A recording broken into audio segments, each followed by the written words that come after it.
مسجد نبوی میں ڈسکس نہیں کی گئی، کوئی ایسی بات نہیں تھی حلال حرام، گھر کی، آنگن کی، حجرے کی، میدان کی، خلوت کی، جلوت کی، کوئی ایسی بات نہیں تھی جو رسول نے مسجد میں نہیں بیان کی۔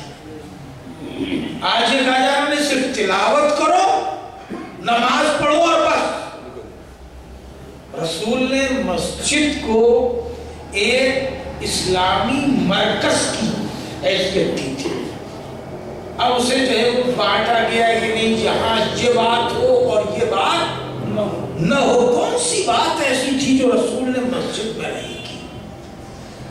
کیوں مسجد میں ہر بات کی جا رہی تھی؟ اس لیے کہ یہ خیال رہے کہ زندگی کا ہر رخ عبادت ہے۔ نہیں بات پہنچی؟ زندگی کا ہر رخ عبادت ہے۔ ہم نے یہ سمجھ لیا نماز صرف عبادت ہے، روزہ صرف عبادت ہے، تلاوت صرف عبادت ہے، تجارت یہ ہمارا کام، نوکری یہ ہمارا کام، معاملات یہ ہمارا کام، ملنا جلنا یہ ہمارا کام، وہ عبادت ہے، اس کا عبادت سے تعلق نہیں ہے۔ یہ تصور ہی غلط ہے۔ قرآن نے تصور یہ دیا ہے کہ زندگی کا ہر مرحلہ عبادت ہے، سونا عبادت، جاگنا عبادت، ملنا عبادت، معاملہ عبادت، تجارت عبادت، زراعت عبادت، نوکری عبادت۔ جس کام کو تم قربتاً اللہ کرو گے وہ عبادت۔ توجہ ہے، یہی بات کہی گئی ہے وَمَا خَلَقْتُ الْجِنَّ وَالْإِنسَ إِلَّا لِيَعْبُدُونَ۔ ہم نے جناتوں اور انسانوں کو پیدا ہی نہیں کیا مگر عبادت کے لیے، یعنی عبادت سے ہٹ کے اگر جنات اور انسان کوئی کام کرتے ہیں عبادت سے ہٹ کے کوئی کام کرتے ہیں تو وہ اپنے غرض تخلیق سے الگ ہے۔ یہ قرآن ہے۔ جنات اور انسان اگر عبادت سے ہٹ کے کوئی کام کرتے ہیں، کوئی کام، تو وہ غرض تخلیق سے الگ ہے۔ جب غرض تخلیق سے الگ ہے تو وہ نافرمان خدا قرار پائیں گے۔ بات سمجھ رہی ہے؟ نافرمان خدا قرار پائیں گے۔ ایک شخص نے، بات بہت وقت نہیں ہوتا یہ بہت پھیلا کہ تفصیل سے بات کی جا سکے، ایک شخص نے مائک بنایا، مقصد کیا ہے اس کا؟ یہ آواز کو نشر کرے۔ اگر اس نے آواز کو نشر نہیں کیا تو اپنے مقصد تخلیق سے، غرض تخلیق سے الگ ہوا۔ وہ کیا کرے گا؟ ٹھوکے گا، بجائے گا، کھولے گا، پیچ کسے گا، ٹیسٹ کرے گا، نہیں آئے گا اٹھا کے بھیج دے گا، سزا دے گا اس سے۔ اس لیے اسے اپنے غرض تخلیق سے ایک لمحہ کے لیے الگ نہیں ہونا چاہیے۔ یہ خالق کو پسند نہیں آئے گا۔ آیت کہی وَمَا خَلَقْتُ الْجِنَّ وَالْإِنسَ إِلَّا لِيَعْبُدُونَ۔ ہم نے جنات اور انسان کو پیدا ہی نہیں کیا مگر۔ تو یہ کون ہے کہ جو آنکھ کھلنے سے آنکھ بند ہونے تک مسجد میں نظر آئے؟ ممکن ہے؟ جنات سے ممکن نہیں ہے، بیچارہ انسان کیا کرے گا؟ اس کے پاس کچھ اختیارات زیادہ ہیں انسانوں سے نا، مگر جنات سے بھی ممکن یہ نہیں ہے کہ وہ صرف اور صرف مسجدوں میں بیٹھا ہے، مصلی سے ہٹے ہی نہیں۔ تو اس کا مطلب یہ ہے کہ غرض تخلیق سے انسان الگ ہو رہا ہے اگر صرف نمازوں کو عبادت سمجھا جائے، اگر صرف روزے اور حج کو عبادت سمجھا جائے، صرف تلاوت کو عبادت سمجھا جائے تو کھا رہا ہے، پی رہا ہے، ٹہل رہا ہے، گھوم رہا ہے، مل رہا ہے، جل رہا ہے، اپنی فیملی میں ہے، تو کیا غرض تخلیق سے الگ ہے؟ اگر الگ ہو رہا ہے تو نافرمان ہے۔ تو نافرمانی کا وقت زیادہ نکل جائے گا، عبادت کا مختصر کا وقت، 10 منٹ کی نماز 5 بار بھی پڑھی 10 منٹ کی تو 10 منٹ 50 منٹ، چلیے ایک آدھ گھنٹہ اور ملا لیجیے، 2-3 گھنٹے 24 گھنٹے میں 4 گھنٹے عبادت، 20 گھنٹے غرض تخلیق سے دور۔ تو جب 20 گھنٹے غرض تخلیق سے دور رہے گا تو منہ کیا دکھائے گا؟ تو اس آیت کا مطلب ہی یہی ہے کہ تم نے عبادت صرف نمازوں کو سمجھ لیا، روزوں کو سمجھ لیا ہے،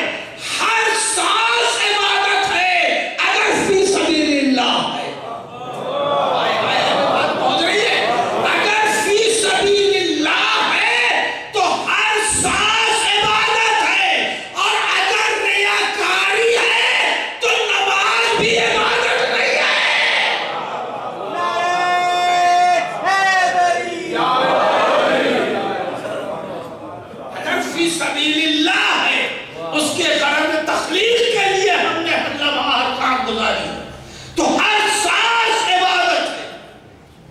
اور اگر غرض تخلیق کے لیے نہیں گزاری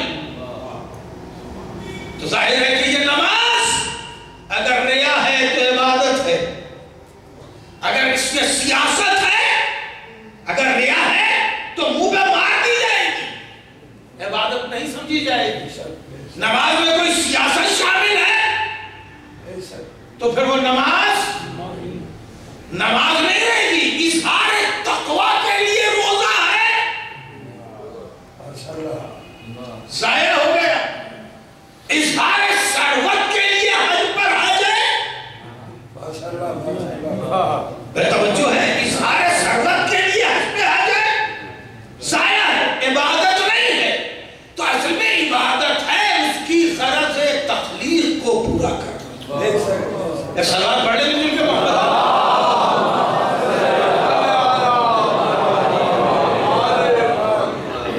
یہ بات کہاں سے کہاں تک چلی آئی؟ تو مسجد جو ہے کیوں بنائی گئی ہے؟ تاکہ زندگی کے سارے معاملات اس میں ڈسکس ہو۔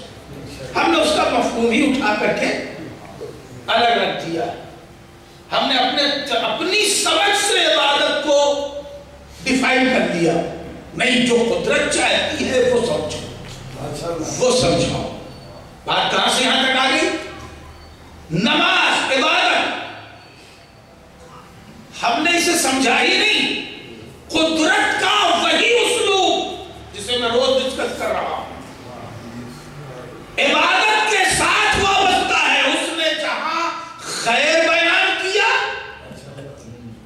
وہی شر بھی بیان کر دیا۔ یہ نہیں کہ یہ تو نماز ہے اس میں خراب بات بیان کیوں کی جائے؟ بھئی اللہ کے سامنے اچھی اچھی بات کی جائے۔ اللہ خود ہی کہہ رہا ہے فَأَلْهَمَهَا فُجُورَهَا وَتَقْوَاهَا۔ توجہ ہے، لیکن آپ کو لیا ہے فَأَلْهَمَهَا فُجُورَهَا وَتَقْوَاهَا۔ یہ آیت آپ کس نماز میں پڑھتے ہیں؟ عید کی نماز میں۔ کل تک جمعہ تھا، اب ہم عید میں چلے آئے۔ سلوات پڑھ لیں محمد والا۔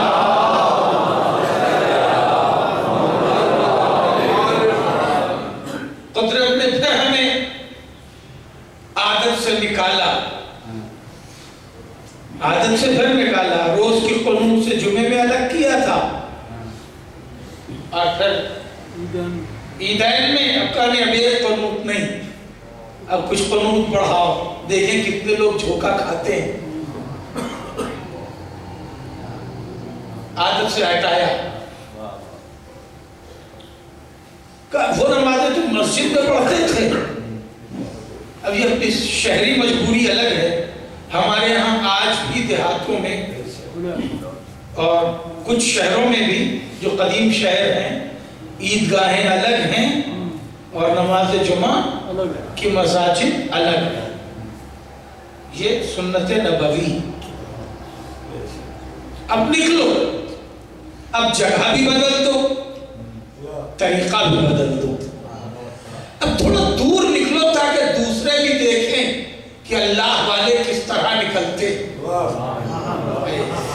آپ پالیسی دیکھیں، ظاہر تم مسجد میں نماز پڑھ رہے تھے، اپنے ہی علاقے میں تھے، اپنے ہی لوگ دیکھ رہے تھے، دوسرے تمہیں دیکھ نہیں پا رہے تھے، نکلو باہر آؤ، اور آنے کے بعد اپنے فضا خطا کو ظاہر کرو، اور زمانہ دیکھے کہ اللہ والے کیسے نکلتے۔ اب تو یہ ہو گیا ہے کہ زمانہ اللہ والوں سے ڈرنے لگا ہے، کہیں اللہ والا تو نہیں ہے۔ ایک سلوات پڑھ لیں محمد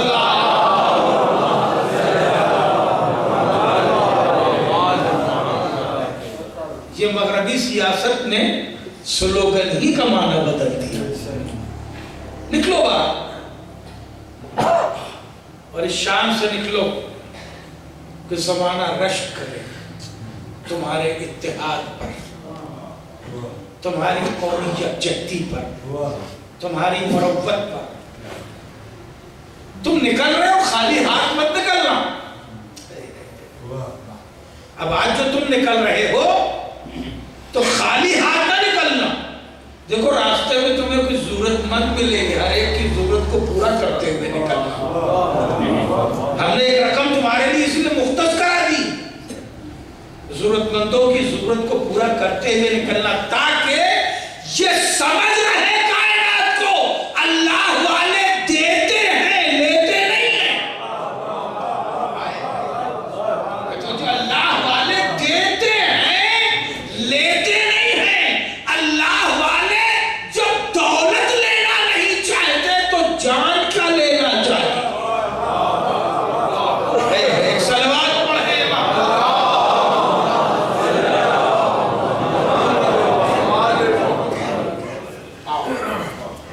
منزل عبادت میں آؤ,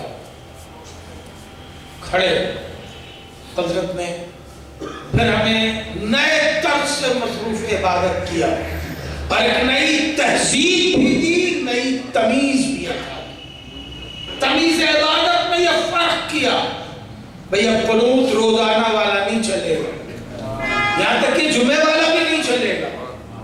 اب قنوت بڑھا دو, 2 رکعت پڑھو گے مگر قنوت اب 5 ہوں گے, 1 4 ہوں گے, 1 کل 9 قنوت.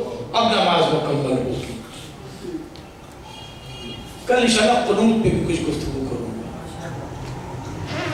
اب 9 قنوت پڑھو. سورہ, اب جمعہ نہ پڑھنا, اب منافقون کی ضرورت نہیں ہے, تم ذہنی طور پہ تیار ہو چکے ہو. اب ذرا باہر بہت, خدا کی قسم ان رازوں کو کب سمجھا جائے گا اور کب سمجھایا جائے گا. کہاں سے ہم نکلے ہیں؟ ہم نکلے ہیں اپنے محلوں سے. کہاں آئے ہیں؟ اگر اس وقت کی تہذیب کے اعتبار سے دیکھا جائے تو جنگلوں میں, میدانوں میں, کھلی فضا میں, شہر کے باہر. شہر کے باہر آئے اور آنے کے بعد ہمیں نماز میں کھڑا کیا گیا, اور اب کھڑا کرنے کے بعد پڑھوایا جا رہا ہے بسم اللہ الرحمن الرحیم, سبح اسم ربک الاعلی. سبحان وہی یسبح للہ سورہ جمعہ میں, سبح اسم سورہ اعلی میں. جمعہ میں بھی وہی تسبیح ہے, اس میں بھی وہی تسبیح ہے, مگر دیکھیں تسبیح کے لہجے کا فرق دیکھیں, بلاغتیں دیکھیں. وہاں کیا کہا تھا؟ یسبح للہ ما فی السماوات و ما فی الارض الملک القدوس العزیز الحکیم. گفتگو کر چکا. یہاں بات بدل گئی. سبحان ہے وہ ذات جس نے کائنات کو خلق کیا, سجا کے خلق کیا. تم نکل کے باہر آئے ہو, سجاوٹ تو دیکھی ہوگی نا, محلوں سے نکالا, تم نکل کے باہر آئے ہو, زراعتیں تو دیکھی ہوں گی. اخرج المرعى فجعله غثاء نحوا. دیکھو میں نے اس کائنات کو کس طرح سے سجا دیا, کیسی زینت تھی. میں نے ہدایتوں کی کیسے طریقے ایجاد کر دیے, اور دیکھو میں نے کس طرح سے زراعتوں کو نمو بھی دی, اور نمو دینے کے بعد اسے خشک بھی کیا تاکہ تمہارے کھانے لائق ہو جائے. یہاں تک کہ اس کے بھوسے میں نے سیاہ کر دیا تاکہ اسے جانور بھی کھا سکیں. میں نے تمہاری خوراک کا بھی خیال رکھا, تمہارے حیوانوں کی خوراک کا بھی خیال رکھا. تم نکلے باہر, دیکھا, اب سمجھ گئے تم. اب اللہ کے لیے کھڑے ہو تو اپنے کو برائیوں سے بچا لو, اس لیے کہ جب برائی کی طرف تم مائل ہوگے تو میں تمہیں ایسی جگہ رکھوں گا, ثم لا یموت فیہا ولا یحیا, نہ تم مر سکو گے نہ جی سکو گے. جا کے آپ سورہ پڑھتے رہیے گا, میں ایک ایک لفظ آیت پہ ٹھہروں گا تو پھر کئی اشیاء تک بات چلی جائے گی. ثم لا یموت فیہا ولا یحیا. اس جہنم میں نہ تم جی سکو گے نہ مر سکو گے, نہ میں مرنے دوں گا. اذیت اتنی ہے کہ جی نہ سکو گے. اب مرنا چاہو گے استاد ذوق کا شعر یاد آ گیا، اب تو گھبرا کے یہ کہتے ہیں کہ مر جائیں، مر کے بھی چین نہ پایا تو کدھر جائیں گے۔ بڑی پیاری سی بات آ گئی ذہن میں، اگر آپ تک پہنچا سکتا میں کوئی ڈسکس نہیں کروں گا، صرف صاحبان علم کو تجربات کو اپنی طرف مخاطب کروں گا۔ ایک ہی عہد کے دو شاعر ہیں، ایک ذوق ہے ایک غالب ہے، ایک محمد ابراہیم ذوق ہے اور ایک اسد اللہ خان غالب ہیں۔ بھئی آپ کی پوری توجہ چاہیے، میں صرف تاریخ سنا دوں گا، ادب سنا دوں گا، تبصرہ نہیں کروں گا، تبصرے تک بٹوین دا لائن آپ اپنے کو خود پہنچائیے گا۔ ایک محمد ابراہیم ذوق ہے، ایک اسد اللہ خان غالب ہے۔ محمد ابراہیم ذوق یہ کہہ رہے ہیں کہ اب تو گھبرا کے یہ کہتا ہوں کہ مر جائیں گے، مگر اب خوف بھی ستا رہا ہے کہ مر کے بھی چین نہ پایا تو کدھر جائیں گے۔ اسی عہد کا ہم عہد شاعر کہتا ہے کہ غالب ندی میں دوست سے آتی ہے بوئے دوست، مصروف ہے ہاتھوں بندگی ہے بوتراب میں۔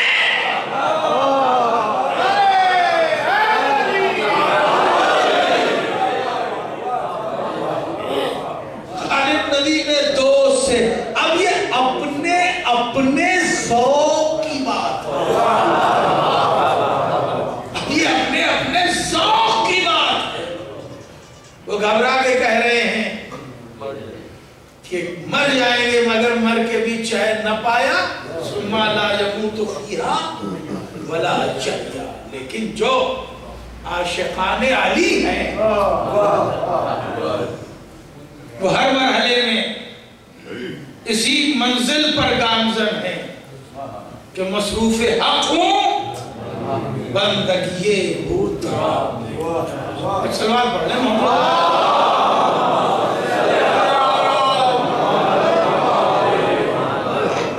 حضرت نے منزل عبادت میں کھڑا کیا، تنبیہ کی، نصیحت کی، اپنی عطا سے ہمیں روشناس کرایا۔ ایک رکعت پوری ہو گئی، دوسری رکعت شروع ہوئی، پھر وہی تمیز عطا کی، وہی پیٹرن، بسم اللہ الرحمن الرحیم والشمس وضحاها، بس اسی پہ میری گفتگو تمام ہو رہی ہے۔ والشمس وضحاها والقمر اذا تلاها والنہار اذا جلاها واللیل اذا یغشاها۔ پورا لہجہ وہی ہے، سورہ جمعہ کا انداز بدلا ہوا۔ تفسیر قومی میں صادق عالم محمد علیہ السلام